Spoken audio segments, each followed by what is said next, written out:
If there is one thing Wuthering Waves players love more than new characters, it is spiraling into speculation the moment a kit looks complicated. Aemeath managed this before most players even touched her, convincing much of the community that she can work on almost any account. That is a bold claim in a game where characters usually live or die by narrow synergies. The real question is not whether Aemeath looks strong on paper, but why she looks unusually adaptable. Yo, welcome back to the channel. Kamusta sa inyong lahat? At a surface level, Aemeath is a sword-wielding fusion damage dealer who interacts with negative status mechanics and the offtune shifting debuffs. That sentence alone feels like it should come with a warning label. Fusion burst damage, debuff application, and off-field interaction are already hard enough to balance individually. Putting them together sounds less like a normal character pitch and more like Kuro seeing how much complexity they can get away with before the kitchen catches fire. Hey, Aemeath is coming in a few days. Not only are you going to need to pull her, but you also need her weapon and maybe either Lupa or Chisa. That's a lot considering that there aren't a lot of Asterites available. If you need some help with farming Asterites, check out my loot bar link down in the description and pinned comment for cheaper than in-game top-ups. Loot bar offers up to 25% discounts, plus an extra 10% off when you use my link. It's definitely much cheaper than in-game top-ups. It is widely used by WoWa players, has strong Trustpilot ratings, and supports DIY top-ups on your PC or mobile where you get the discounts without sharing your password.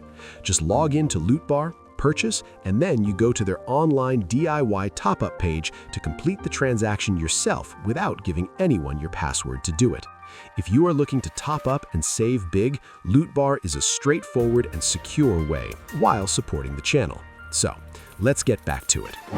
Whenever negative status enters the conversation, veteran players tend to tense up. It was introduced as a fresh combat system, but its execution has always been restrictive. Each debuff stays in its own lane, rarely interacting with the others, which turns team building into a flowchart rather than creative problem solving. So when Aemeath started being discussed as a possible negative status core, skepticism was inevitable. This is where Chisa comes back into focus. Her value rises sharply in this context. She has always been stronger than her reputation suggests, even if her release landed quietly and her best teams felt only marginally better than free options. None of that changes her mechanics. Chisa pushes debuff stack limits, provides shielding and healing, applies meaningful defense manipulation, and contributes respectable personal damage. Her per-character shielding in particular makes her far sturdier than she appears at a glance. If you lack premium defensive units or lost a few banner coin flips, she stops feeling like a compromise and starts feeling essential. Negative status itself also has not been abandoned. Recent reworks and buffs make it clear that Kuro still wants this system to matter, even if its early execution was flawed. These changes suggest an attempt to smooth out some of its rigidity and reward players who invest in debuff-focused playstyles. In that light, Chisa being a support rather than a main DPS is arguably her greatest strength.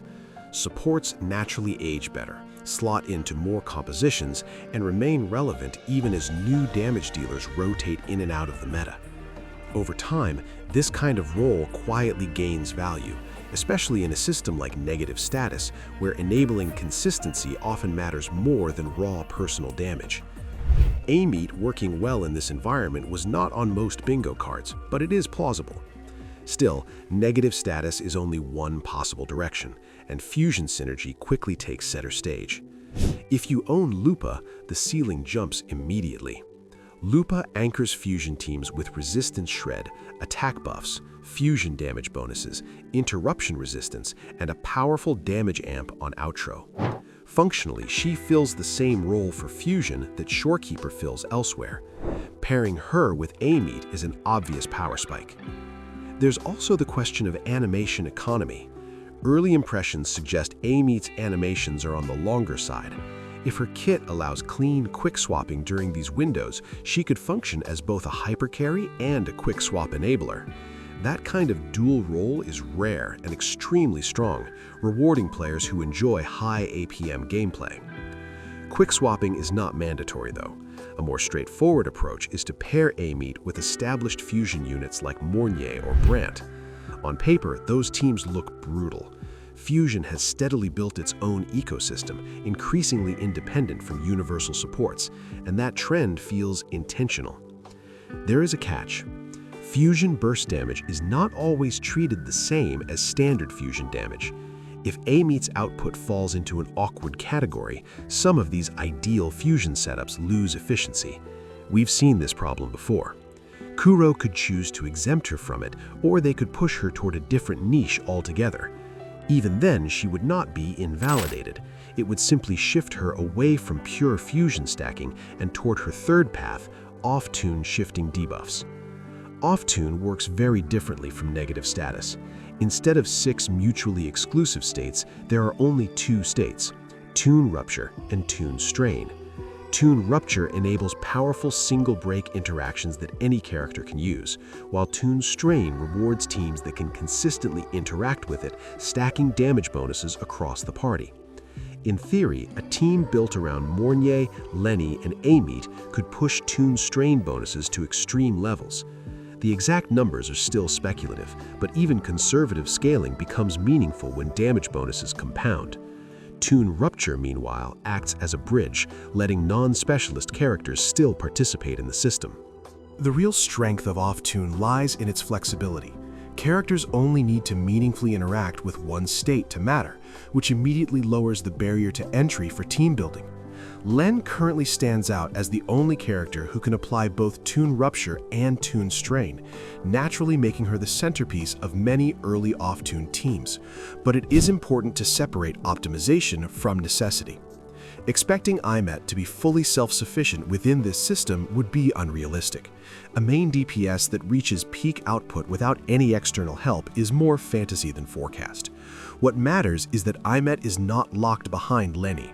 Her kit appears capable of triggering Tune Rupture shifting and converting that interaction directly into fusion burst value on her own, meaning Lenny and similar enablers amplify her performance rather than unlock it. Having Lenny on the team clearly improves consistency and ceiling, but Aemeath does not stall out or lose access to her core damage loop without her, which keeps her team options open and far more forgiving. Still, Aemeath does not need to apply debuffs herself to benefit. Simply being able to interact with Tune Rupture or Tune Strain is often enough to unlock meaningful damage gains, which makes her role far more forgiving than traditional debuff carries. This also future-proofs her to some extent, because as new offtune characters are released, the ecosystem naturally widens instead of collapsing into a single optimal lineup. That kind of scalability is exactly what makes offtune feel more inclusive and resilient than negative status ever was. This contrast highlights the core weakness of negative status as a system. It excludes non-debuff characters outright, and often excludes other debuff characters as well, forcing players into narrow, attribute-locked compositions. Attribute restrictions further narrow viable options and make team building feel brittle in certain encounters. Offtune, by contrast, feels like a deliberate course correction, one that prioritizes interaction over exclusion and rewards flexibility rather than punishing it. All of this leads back to the central question: can Aemeath realistically function across negative status teams, monofusion setups, and offtune compositions without spreading herself too thin? Balancing a character across 3 systems is a massive challenge. Either she becomes genuinely flexible and account-friendly, or she ends up heavily support-dependent and merely good. There is also a more chaotic possibility where her damage interacts with multiple systems at once. That would be unprecedented and slightly absurd, but it would certainly match the hype. Until we see final numbers and real gameplay, this remains theory. Still, the excitement is earned. Aemeath represents an ambitious design direction, one that tries to connect old systems with new ideas instead of discarding either. Whether that ambition succeeds will decide if she becomes a staple or a fascinating experiment, but she has already accomplished one thing. She has the entire community thinking, arguing, and theory crafting again. As always, if this video resonated with you, please leave a like and subscribe. Ring that bell for massive gacha luck and maybe a sandwich. Thank you so much for watching. Maraming salamat po, and I will see you in my next video drop. Goodbye.